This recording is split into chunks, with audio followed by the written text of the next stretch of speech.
especially Centro Cultural Slan, is that it's very inviting for everybody. You know, old people, kids, mothers, daughters. Right. I mean, you see everybody there. And sometimes the galleries get a little bit stuffy, and galleries just kind of get their own little clique in there, Sure. and that's what you see. And it's the same group that hang out together. Centro Cultural Slan, I think, is a little different. So to me, I want my work to be viewed by everybody, as many as I can, you know. So when they do an exhibition that deals with politics like that, Yes. it's a perfect place for me to show it, because it's acceptable. There's no problems. Nobody's going to kick back. Yeah. Right. So Give you any pushback about the content of your work. yeah, you know, and my work deals with not only social political. I do cultural work. I do some decorative work. That, you know, I don't really have any tight agenda that I don't get out of. I want to cover as much ground as I can. And I just thought that was a really nice write-up as well about what I really found interesting. I'm looking forward to getting to know sort of the breadth of your work a little bit more, because the ones that I've seen so far have been like this one, Yeah. and then also many of the ones that have. Same in San Jose, you know. Yeah, I think that for me, I then started to really focus as to, okay, so who am I? Where am I? Right. Those sort of questions. And it started out by, I think a lot of the influence was what you hear in your house. It depends on what kind of house you come from. My mother was very adamant about taking care of your little, whatever you have. You may be poor, but you have to be clean, and you have to work, and you have to, you know, there was that kind of teaching that I had. She had these little envelopes with pennies and nickels and dimes. This is for this is for that. Right. And so I grew up with that kind of order. And also that I am an American, and my ancestry is Mexican, because a lot of times, you know, at the beginning, I thought I was a Mexican, and then later on I found out that yes and no, you know, because I wasn't born over there. Right. When you say you're a Mexican, you need to be born over there, and you need to really have a better understanding of where you're at. Mexican American was kind of confusing identity, you know. And then when they threw in the Chicano identity in there, it only mixed it up a little bit more. Absolutely. And so, you know, I had to start to define those things, starting to work them out. And I'm a little bit of all of them, I guess, you know. But I started focusing, concentrating on El Barrio. And this is why I call my series Barrio USA. Because we're here, and all of these little houses, and all of these little gang members, and the politics are here. This is one of about, how many are, do you know, do you have any sense? There's, I've seen about 5 maybe of the houses. Oh yeah, I have several. I'll show you some more that I have. That, yeah. Oh, this is okay. It's only like in the background. Oh, that one. Yeah, this one. Okay, I talk about my photographer. Yes. This is G. Clay. This is not the original. Oh, okay. He is great. He printed it. This Yeah, is very good. the original belongs to Joe Diaz. Oh, yes. Oh, And this is Los Mismos Charcos, Yes. which I show the woman as the one holding the bag. You see the man struggling, and then all of these little charcos. Then there's dimensions. There's a mother. There's shadows back there, which could be the other generation, the grandmother, and then you have the young daughter here holding a baby. So it's los mismos charcos, you know, wow. meaning the same cycles. Yes. Right. Yes. Uh, It's generation upon generation upon generation. I was in an exhibition in Germany recently, and the curator over there included this painting, and I really couldn't see the connection, but she loved this painting, and so I wasn't gonna go ask Joe for the original. Right. So I, Right. you know, what I mean, I didn't want to gamble with that. You know, what if something happens? Will you buy it back? No. Te haces otra. Yes, I think some of the other ones that I were in the collection of, let's see, I have the note here, Romeo Garza. Romeo. Romeo, sorry, Romeo, yes, uh-huh. Romeo Garza. So Yeah. he has, and Filemon Vela. Pelimon Vela, yes. Yeah. And, yeah, Joe Diaz. Yeah. Oh, the infestation. Oh, that one. That one's on page 210. That one. Woo, that's very political. Yes, yes. With the little cockroaches? Títeres políticos. Yeah. That happened because we had a situation here in San Antonio Oh, where it's in Triumph. I didn't bring the Triumph of Our Communities. It's in another book. where the city council, we had the city council, the board members of the Harlandale and South End, all the board members of these schools on the south side of town, which is Chicano Latino. Right. Well, what was happening is that these people who were on these boards and in the city council, when you would go to the city council to get any kind of business that you needed, for instance, zoning, let's say a zoning problem, Right. you would go, and right there the city council would say to you, well, you know what, we can, if you go through the regular process, it's going to take 5 years, but we could speed this thing up if you make a little donation. You So make a they're little asking for donation, a and then right. in a few months, I'll get you before the council, and your zoning will be resolved. And that's what they were doing. And so they were all caught, and they all went to jail. And so that painting is about títeres políticos. As a matter of fact, I got a copy here. Oops, excuse me.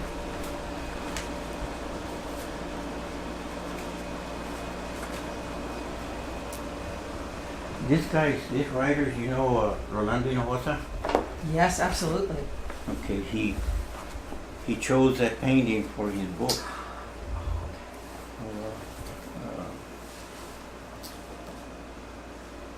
And Alejandro Morales,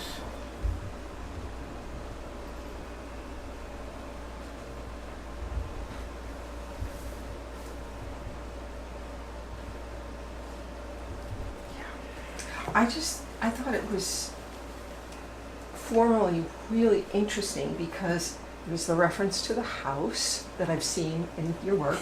There's the reference to the hand, right? yes, And I thought the portrayal of these people as being pulled as like puppets, like someone else has the control. somebody else And always says, then you've got the little cockroaches, like just give you that creepiness. Yeah. This is like, what's all here. throughout. Yeah, and this, you know, how mask-like the faces are. yeah, they mask themselves with the same little smile.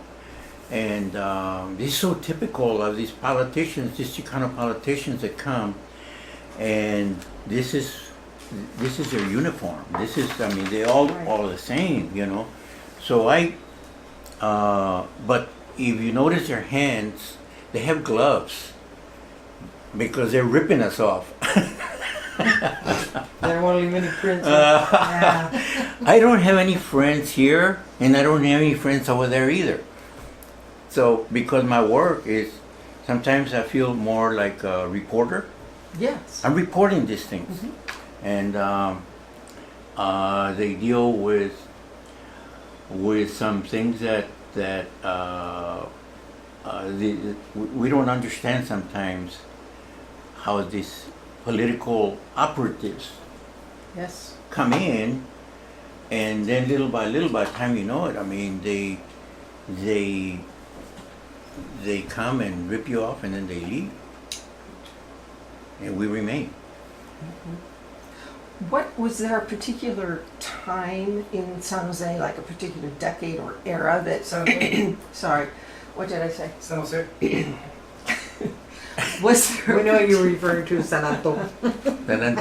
Was there a particular decade or period of time that this was specifically reflecting, or was it like a decade of when this kind of? When this happened, this happened. You know the Prados from the south side that control the school district over there. He went to jail. Y los Tejedas. Y los Tejedas. Sí, ajá. These are families that are on certain regions of the city, and they're large families, and one goes and the next one stays, and it keep like an continuing. oligarchy. Yeah, pero el Prado sí se Prado, you remember Prado? Yes, he went to jail. Okay, he went to jail for He was 5 a years. city councilman. And then he came out and he died. No, yeah, and then put his wife And in then his wife took his on place. the board. Yeah. And she's still kicking She's still there. there. She's Right, still right. there. So this was when, in the 90s, or when? Sí, when in the 90s. It was a big political, it was publicized. That kicked in this idea. Yeah. Right in The the next pain. room. That's a relatively recent one, Yes. like 2000. When- I saw a yeah. reference to Yeah. that just recently. I move along on some of the political events, okay? As they're happening, they are, for me, it's a gold mine, because this is what I work about. This is what my work is about. Right. If I continue on that road, I should not run out of themes and subject matter, But I try not to get too involved with the politics that I lose my art.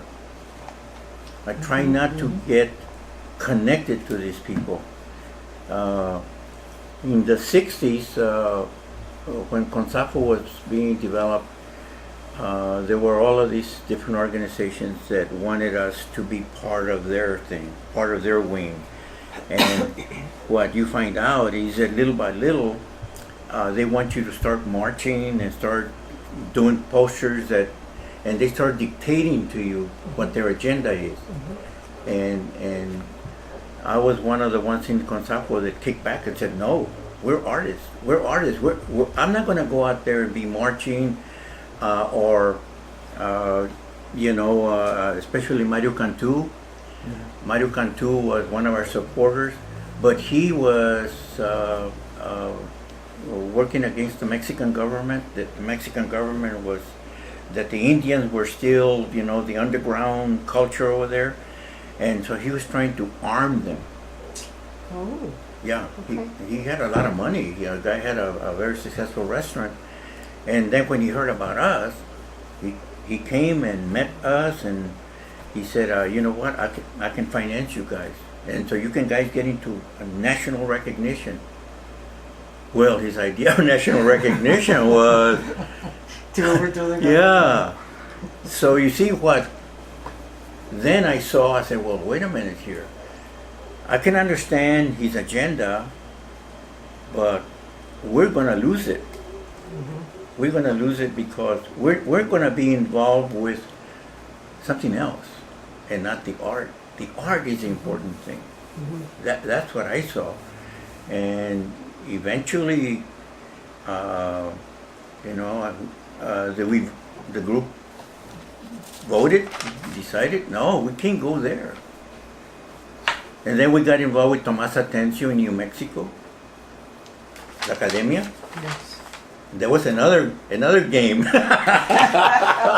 Yes, I can imagine. It was another game, you know, and Universidad de los Barrios. They said, you know what we need in el barrio is our own university, like the blacks. Yes, I was just reading a little bit about the history of the Chicano movement here, specifically in San Antonio on the way down, and that 4 hours, in a book by David Montejano, and he's chronicling from early 70s through 1981. And he talks about, I was actually going to ask you about that, and I didn't write down the title, but it was called La Universidad, and then a few other words. And I was going to ask you if you knew about that, because, or if you had been involved in that, because I was thinking it was this model or this vision of a university or an education system that was specifically meant for the community, to benefit the community. Yeah. And probably the model was going to be coming out of the black movement. Right. Because there's a lot of black universities that are It's in the other. It's in very the part. successful, you know, that were put together by probably ministers, religious ministers, not necessarily political operatives, but it started out in the church, and then, you know, it became a school, and then it became respected, and it survived. And to this day, there's these black universities that are recognized by the black community. A lot of them went there before they went to Harvard and what have you. Exactly. So Yes. that's what the idea was. But the problem is that the political activists here were too radical. And they were just screaming and hollering and that sort of thing. We didn't really have any intellectuals involved. We just had guys that wanted to march and knock the door down and burn the building. Right.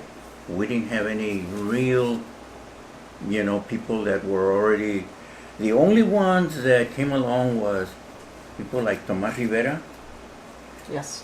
But Tomás Rivera, I mean, also knew where to stop. Yes. and Jacinto Quirarte. I mean, those guys didn't want to touch the movement. They didn't want to get burned, you know.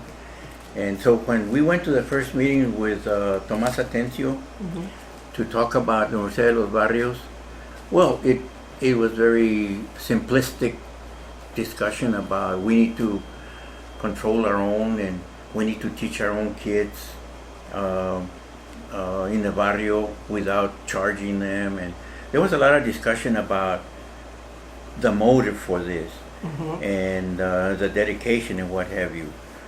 But I didn't see really any serious scholars in the group. It was a mix of brown berets and, you know, that level of activism. Right. And so I also didn't see any hope for it. I went to several meetings, and then I went to, as a matter of fact, the building is still here in the corner of Smith and Buena Vista, where it was going to start. They got the first grant that they got, I think it was like $2,500 to recruit the artists. And then everybody got, I don't know, $100 to buy brushes and paint and whatever. It was just kind of a little incentive. I saw it very elementary. I saw it very unprofessional. I saw it, I don't know, man. I was working already for City Public Service, but I was working for the utility company. So I was I had training in communications, I had training in the organization, I had training in those things, and I found myself going to work during the day in a very tight, organized, conservative, organization, and then going to these meetings and all the screaming and shouting and also we were drinking beer at the same time, so the meetings were so we could get inspired. Right, absolutely. Sounds This terrific. contrast was so far that I, I understood why, but then I couldn't see it happen. Not with. One of the things that I noticed in the work that I found about you and about your involvement with Gonzalo and also interpretations of your art is that there's not a lot of what art historians would call artists' biography. So could I ask you just a few questions? Because often when art historians are writing, it helps them to create an interpretation if they know a little bit more about the person. Sure. So you were born in 1935, and you were born here in San Antonio? Here's that plan. Were you born, where exactly were you born? Not too far from here is Pettis Street, Mm-hmm. and 1638 Pettis is where I lived all of my life. But according to my parents, my grandma, Elenita Cruz, which is that lady Yes. right there, was my father's aunt. Okay. My biological grandmother had 5 kids, and her husband died in a mine explosion in Bustamante. And she couldn't support the children, so she gave to her younger sisters. So they came from Bustamante to Laredo, Tamaulipas. Mm-hmm. And then they crossed the border to this side when my father was 9 years old. Okay. So he was one of the first dreamers. Yes. Yes. Can you believe that? I mean, all of these things are kicking in now when I'm 84, you know? Right. So they lived by the market square Okay. across the street from Mi Tierra. Yes. Okay. I know that place. That's where we lived, and then my mother was the one who wanted to move further west, so then she found this little house, which they paid $3,000 for it. It didn't have inner walls; it had outer walls only. Right. So I remember my parents gluing newspaper on the inside to stop the leakage of air in the winter. Coming in. So the room was full of ads and full of things. Oh, so your early visual Yes. exposure was Yes, to the yes. images in the newspaper. Yes, all of this Fascinating. glued, and there are some things in there that I've done where I've used newspaper, glued newspaper, but the painting called at the 1638, the one that Joe Diaz had, Mm-hmm. it's that little house. Right.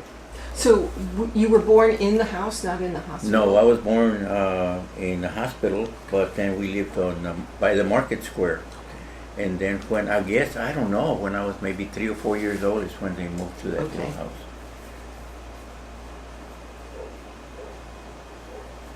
Terrific. So then, because you were there in that house pretty much all of your life, can you tell me a little bit about what it was like to be a member of that community as a kid growing up? Well, believe it or not, we were poor, but we didn't know we were poor because the whole community was very sharing. I remember our neighbors cooking something and sharing things. Mhm. And they laugh, my kids laugh, because I said, we had a neighbor across that had a car. And when he would go to town or somewhere, he would come and knock and say, I'm going over here, anybody wants to go? So we had Uber before Uber. Can you believe that? Yes. And that's how those neighbors survived, because everybody was in the same boat, And to me, I remember those years, I can say that we suffered because we shared. And because Everybody helped everybody. There was a simple life. We didn't have a phone. We didn't have a TV. We didn't. All of those things were not, you know. And when I say boxing at 1638, that painting, if you would notice, we're boxing because Yeah.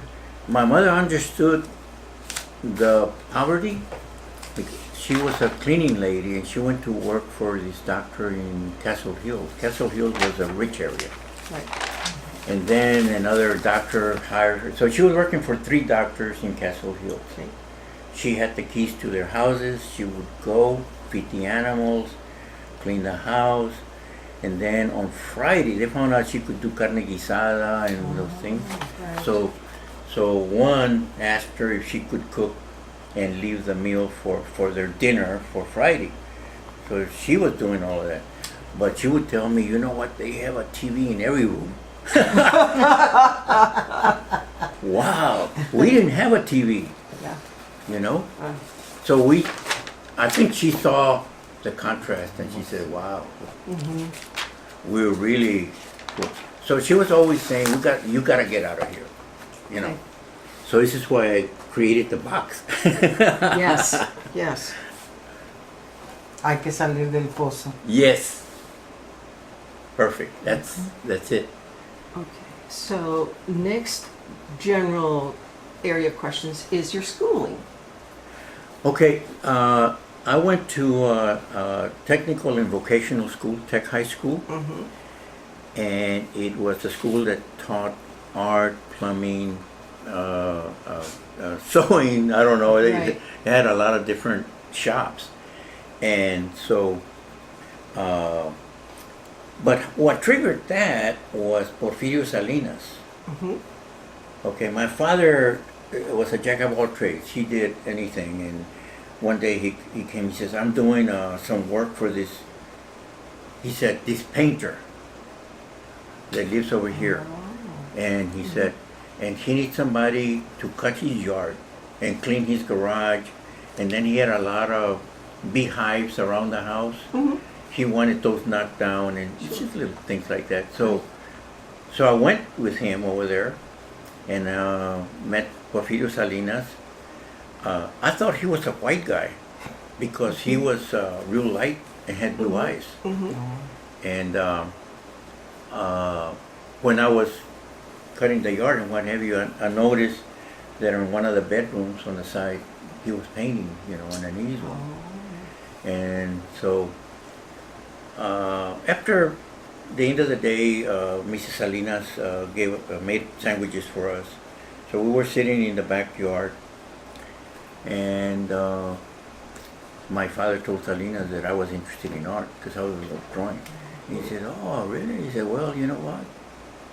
You're welcome to see my studio." And so I went into the studio, and that's when I got introduced to what an easel was and paint and all that stuff. And then he said, "Well, let me tell you, take art lessons from everybody and anybody that teaches you. Don't, learn from teachers." And so when I was thinking of a high school, of course, Tech offered an art class. So it was like the click, click, click. So how old were you when you met 14. 14? Okay. And so did you have a choice to go to the technical high school? No. It was just Tech and Lanier and Burbank were the only schools that had shops. But my territory was this one here. Okay. at Tech. Did you walk? Did you have to take a bus? Bus. Yeah. And then did you have any schooling beyond high school? When we were at Tech, we had a teacher, Catherine also, which I know is in heaven. Because you can imagine this white teacher that lived in Castle Hills And came to the barrio over here where all of these wild little Indians. And it was all Mexicano at the time. All Mexicano, Era yeah. segregated school. very segregated at Yeah. that time. So, but we had 3 white students Donald Yena. Mhm. Donald Yena is now a very famous Western artist. And Rodney, and I forget the other guy's name. But it was a rough school in is that the behavior of little artists, little guys that were raising hell all the time, but she didn't have any children of her own, so she called us that we were her children. Right. So she entered us in competitions all over the country, and we won a lot of prizes. So the art class there gained a reputation, and she was, happier than punch, man, because no matter how badly we behaved, she forgave us, and we produced. And so she went looking for scholarships, and I got 2 offers. I got an offer from Warren Hunter, which had a private school in La Villita. Okay. And then I got an offer from the McNay Institute. Oh, yes. But the McNay had a deal that you had to work in the garden half a day. There was a little hook somewhere. Qué cabrón, ¿verdad? There was a hook down there, And so I went to visit Warren Hunter, and I went to visit the McNay. Well, the McNay is very impressive because the McNay had these beautiful gardens and fountains and big building but it was way over there in hell. I mean, it was like so far from me. We didn't have a car. We had the bus, and Warren Hunter was downtown, so the bus took us all the way over there, and so I took Warren Hunter. Okay. So here's the thing. While the McNay was a school that taught painting, fine art, Warren Hunter taught commercial art. And that was perfect for us because he used to say, hey, you got to learn how to make a living with art. To paint, it's going to be very difficult. To make a living with painting, it's inconsistent. And you don't know whether you're going to make it or not. But I'm telling you, you learn lettering, you learn composition, you learn commercial art. Back then, commercial art was, all of the department stores needed commercial artists. Right. All of the print shops need art. So it was a better opportunity. So when you look at my work, the foundation is very commercial. It's geometric, it's just straight lines, it's solid, and so my work has a posterized look to it because of my background in commercial art. What I've also noticed is that the composition is very important, and how you direct the viewer's eye. Symmetry. It's It's very symmetrical. That is my whole key to my art. All my art, I use that technique to get the viewer to focus in, and then I do different layers. That as a matter of fact, the guy in Chicago told me. He said, when somebody looks at your painting, they stay there for a long time because you see something and then they discover something else and something else and something else. Right. So I say several things in the piece. I bring you in and then you stay there a little longer. So, but I think the foundation of commercial art is I'm going to tell you something. I really never liked Andy Warhol. It's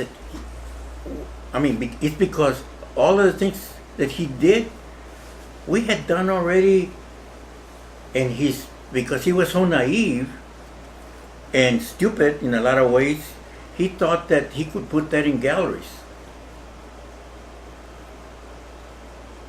but he opened the door for me.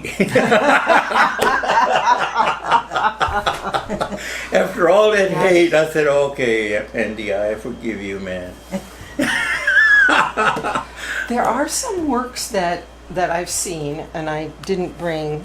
Not sure that it would be in the small things that I brought, but when we're talking about directing the focus of the viewer, you have some paintings, at least two that I've seen, and there's a sharp geometric design that you'll have the subject matter kind of like at the bottom, and then you have these sharp lines that are, so I was thinking that might be something that we could include in the show, because I mean I think it would be very helpful to see the political art, the art that's really based on the reflection of the homes that show the community, but also like even in this one you have that strong diagonal. Strong diagonal. Yes, this is one of the ones that I mean as well. That you're defining the space, and it's very cinematic in a way because it's like you're shaping and focusing and saying, this is what I want you to look at. Yeah, and then, I take you up, I take you down, I bring you down, I take you up, you know. And I think that when at first when I was starting to do this work, all of the formats had this horizontal line, you know, like I imagined that the caveman, when he first came out and saw this horizontal line, that's the end of the world, you know. So, yes. right? Exactly. Right? Go a little And further. but I studied a little bit of Asian art, and the Asians don't have the perspective that we do, Right. That's true. right? That's Yes, absolutely. It's like that vertical perspective. Yeah, And you think, well, it works, but it can't really be true It's- because it's there'll be a not tree, real. and then there'll be a cliff, and then yes, I know Yeah. exactly what you're referring to.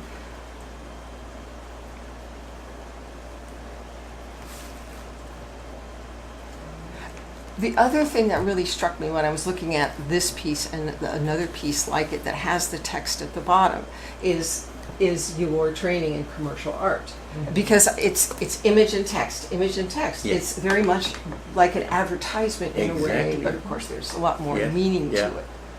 That's why I say that Andy Warhol, like I say at first, I say, when they would interview him to define and say anything, he didn't say nothing. And Basquiat, the same way, they both sat there, you know, with a little curly hair and whatever. And I said, and they would ask him something, and they never said anything. And that was the key to their whole thing, is that don't say nothing. And but then I started to appreciate his work more. But look, I worked in shops. I worked in advertising, in sign shops. I did a lot of design work for billboards, and I designed for posters.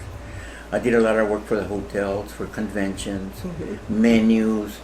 My whole secret of success as an artist, what people didn't know, and I've told Malena this, is that at 3 o'clock in the morning I was delivering work downtown, because I would do these posters, I would do this art for conventions. Right. And that was in the background. Nobody knew that that's how I was supporting this. Yes. This is how I support. This is why I can do what I want to do when I want to do it. Is because that other work funded. Right. And So did you work from place to place? Did you put out your own shingle and people hired you as a designer? it started out simple. I worked for City Public Service, which is downtown. And during my lunch hour, you go, because the building was by the river, and we would go down and take our lunch and eat down on the river.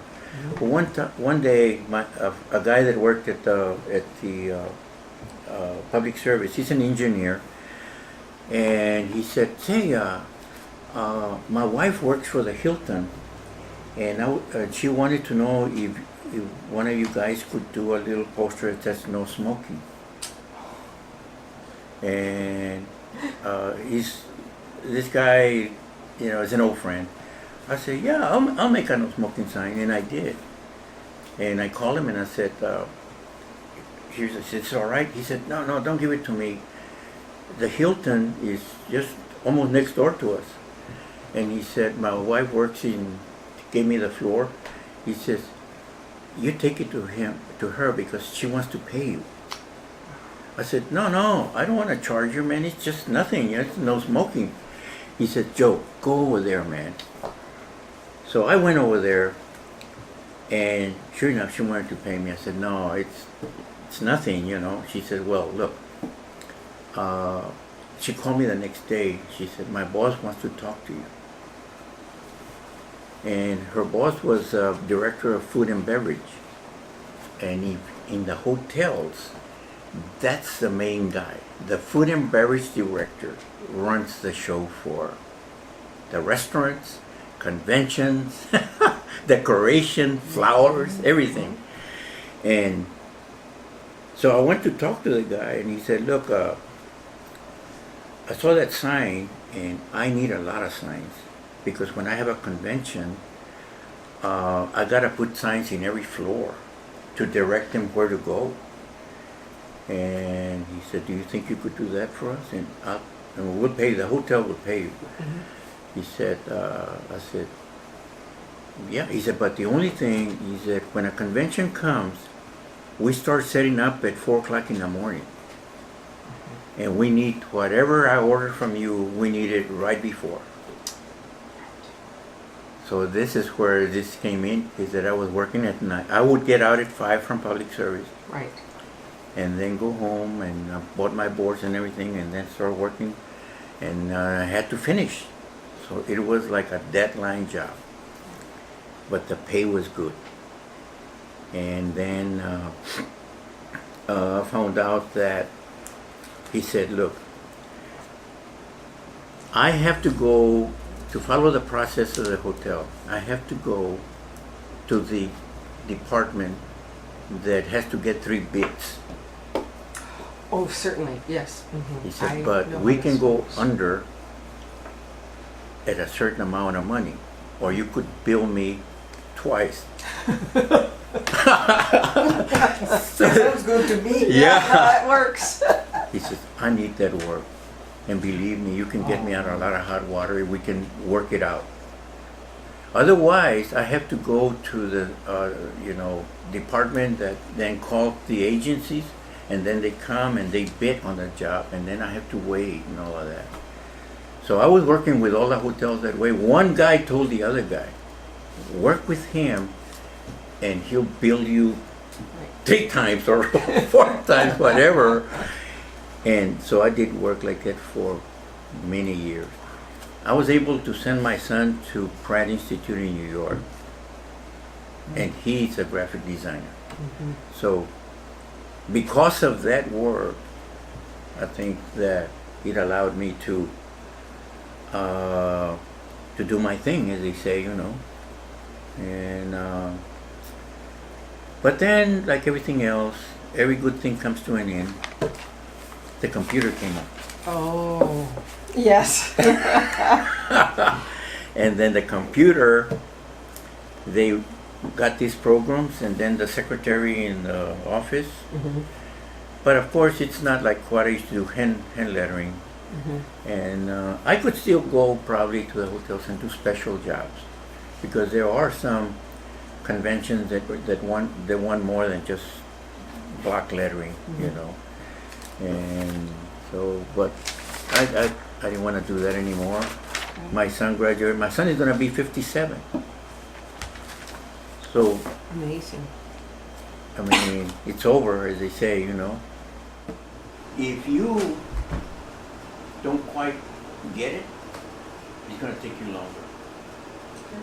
But, and his training was, I remember the first day that I went and sat down with him, and he said, okay, here's how we're going to start. You know how to sharpen a pencil? And then he brought a piece of white paper, and he said, now we're gonna just do horizontal lines.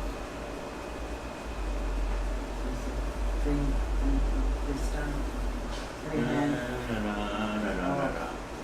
And then vertical lines. And then circles. Freehand. What I'm teaching you, he said, is for you to control your hand, for you to learn to hold the pencil, and that's going to teach you to hold the brush. And we're going to do pencil first, and then we're going to do charcoal, and then we're going to do brush, and it's all going to be black and white. You know, Dr. Leimer, how do I access my imagination? Because they're so bombarded with visual, they're on the screen all the time, and that I said, well, you know, read a novel, because what happens when you read, I mean, this was just one suggestion, when you read, you have to visually create that image and what, you know, the character has a mustache or has a hat, and you have to imagine it. And they're so, they're just, it's just that kind of training, I think, really, I had no idea and appreciation of what I was going through until now. When I came to the realization that when I talk to a lot of these students, I mean, I don't know, they talk about conceptual. more like techniques in media. It was a sweatshop. Okay. Everybody is just like trying to manage your hand, manage the pencil, the charcoal, the acrylic, the watercolor, but everybody had, we were all in one room, but everybody was at different stages.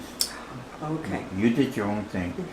And he would come and look at what you did, look at it, and then he always said, what do you think? He asked you, you know. And then he would give you the critique. And says, okay, Joe, we gotta keep on. More lines. So did you mostly work with drawing and painting, or did you do any Mainly with drawing and then, three-dimensional? okay, lettering. Okay. Lettering, we started out with tracing paper. There are 5 alphabets, you know, Roman, Gothic, script, I forget the other 2, but there were 5 alphabets. And you draw the lines, and then you start with the A, and you build the letter. Right. And especially with Roman, you know, where you have a heavy side, and all of the letters from A to B all the way to Z had to be the same weight. And you didn't get a T-square or anything and then do this. You had to build it. You build the letter, and then the serif, and on, and then you start A, B, all the way, and then he would come and look, and he said, okay, this one is not the same weight as this one. Says the scale. You know?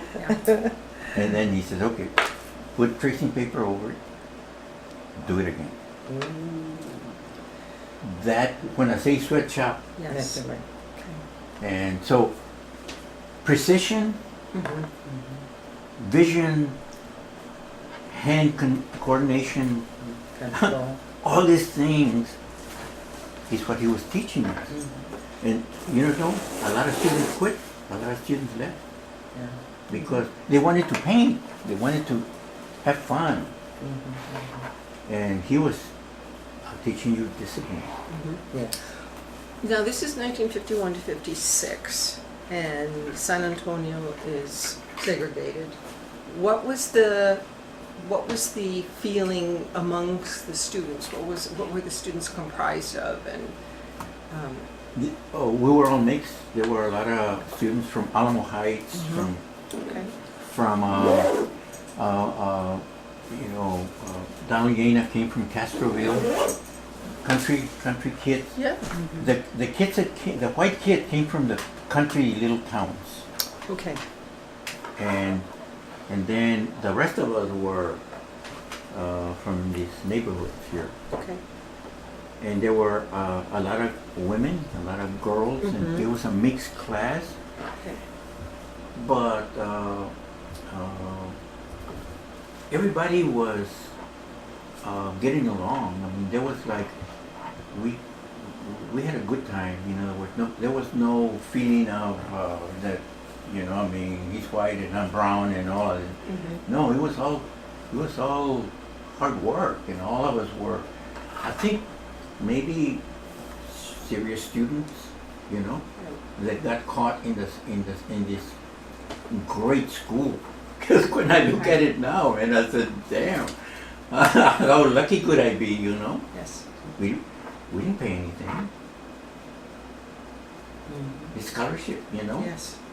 Of course. You got a full ride. I had to go in the bus and then get out at 9:30, and then La Villita and Almo, that was Wino Road. I mean, that's all the winos At that time. At that time. Okay. And we stopped at the bus station there. It was dark, and when it was rainy and cold, all those things, you know. But hey, Okay. So you're in your early 20s when you're working profoundly to develop your technical mastery. So what about love? When did you Meet Mary. meet and fall in I love? met my wife. I Your was sweetheart from 21, and my wife, Mary, was 17. I would have gotten put in jail now. Oh. It would be difficult now, but now I have to say that she domesticated me and was a big part, you know, of me being serious.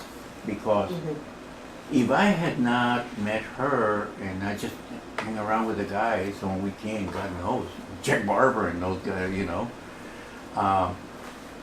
So I think that the seriousness of growing up and getting mature probably came from her, you know. And then I got married when I was 26.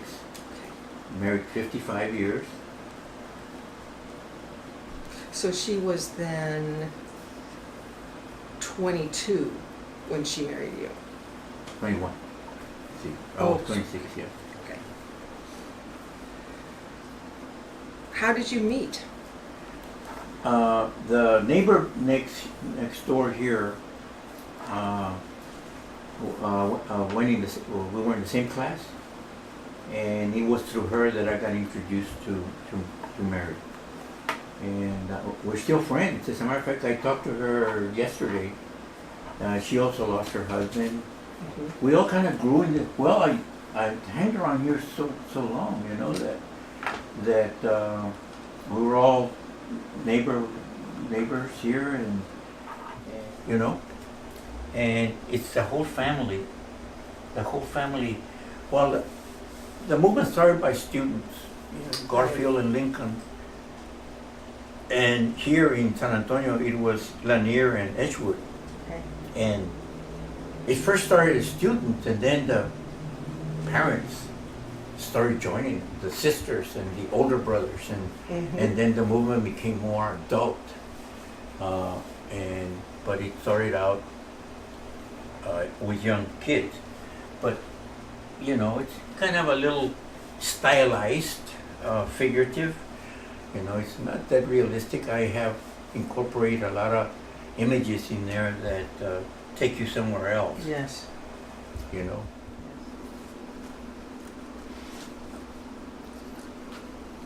What do you think if there are certain periods or central themes that might have arisen at various times in your work that you think that are significant to you, that you could say those pieces represent this part Yeah. of my technical mastery or my themes or my subject matter? Yeah, I think the beginning of the Chicano movement perhaps was the trigger, was the influence, was the inspiration, was all those emotions came into play because that's when we examine ourselves as to the idea of Chicano art was a novelty in a lot of ways, and it would give us an opportunity to be historically important if we could deliver, you know. And so, you know, in art, when the revolution happens, that period allows the artist to create works that will be of importance, regardless of what they are. And so the moment was here. The moment was, you know, in the 60s and 70s, and there we were. I was 33, but my participation in the movement itself, because I had a family, was a little bit more difficult. But like I say, I pushed back in is that I said, hey, I'm an artist, man. I'm not going to go out there and throw rocks and do things like that. You know, this is not going to be that. And so I think that period probably, I don't know, call it the trigger period or what. Right. What? When works like this came up, and works like this. Yes. This piece was done for, we were going to do, a representative came from California to talk to us about Cesar Chavez. Yes. And so they wanted to have a national exhibition of Cesar Chavez thing. And so I did that piece, which is, you know, the farm workers were part of the plant, were part of everything, and the whole family was part of it. And it was sweat and tears. Right. And it's a very, I could probably do a better piece now that I know a little bit more. But at that point, I did that piece for that. Right. And we showed it, we had a show at Trinity Yes. University. Yes. And that piece was there. And at SAC, and it went to several universities, then it went to Michigan. Mm-hmm. It went to Michigan. Yes. So that piece was kind of, like I say, the beginning of us trying. There it is. Yes. Yeah, There's a description not only of the work, yeah, but also of that particular show at Trinity Yes. that you're talking about. yeah. So I was aware of this one. And what was, you know, now that we look back, Trinity was a very conservative white university. Mm-hmm. That why would they have a Chicano show there? You know, I mean, that in itself was remarkable, I think, for us to have that show there. Mm-hmm. But we had Mel Casas, Yes. and Mel Casas was, I think, respected by the academia, Yes. and that gave us an in to the door, Yes. Absolutely. rather than a bunch of crazies, you know. So, so that this piece is here, and I have some that I sold. Mm-hmm. Tomás Rivera has one also called La Fruta, Okay. and it's a tree, and within the tree is a fruit, and these figures as part of the tree. Very modern looking. I wish I had an image, but back then I wasn't even, you know, we lacked a lot, I would say, because we didn't have any models to go by, or nobody said, you know, hey, do this, document your work, and all of those things. Right. I didn't know how important what we were doing would be, Exactly. you know. Especially when you look at Latin American art, Mexican art that grew out of political movements, but these were countries that gave a lot of importance to the art. You know,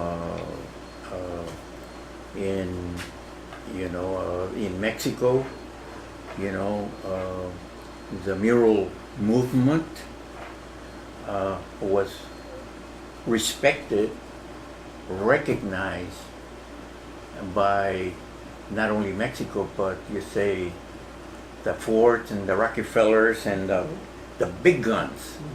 And when they say this is important, Right. in our case, bless you. Excellent. Well, what I'd like to do now, if it's possible, is to see and talk a little bit more about the work. Okay, That we would- can. Yeah, we can. that would be- I have it. I have some in this room, in that room, Okay, and then in this room over here. sure. We can.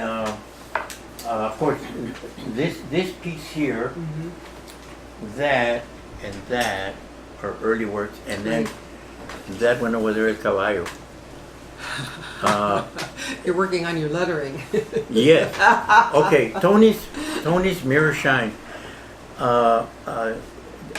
Downtown there was a guy that had a shoe parlor, Yeah. a shoe shine parlor.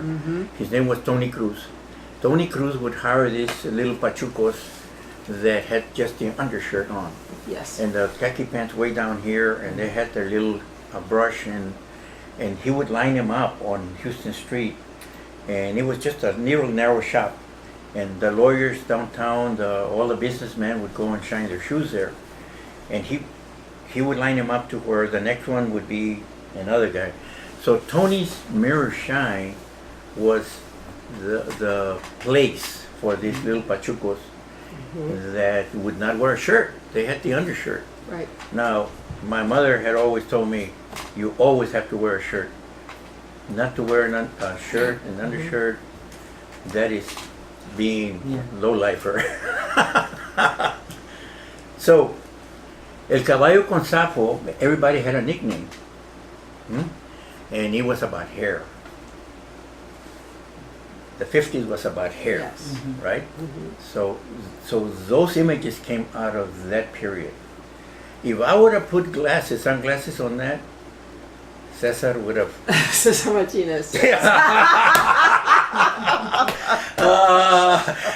You would not be in the game That's anymore. right. But I did not put sunglasses. I said, how could I have missed that? One little mistake, man. Maybe they were wearing sunglasses, the guys that you're describing. Now I know how Pizarro feels But I, when Monet came along. but I still don't know why the guy wanted them. I don't know. That sounds kind of creepy, right? That the guy wanted them in muscle shirts. Yeah. Yeah. And they were young boys, like Young boy. 10, 11, 12. No, more. no, 16. like Oh, teenagers. teenagers. Was it they, Oh, okay. Doesn't it sound kind of like creepy? Yeah. Because you get all these bankers and verdad, Yeah. verdad. And It was happening then. Yeah, like beautiful brown boys lined up to Uh-huh. serve you. Yes. Yeah. no, there was 16-year-olds with their hair like this, with a perica, with a grease Yes, Mhm. on like that, and they all.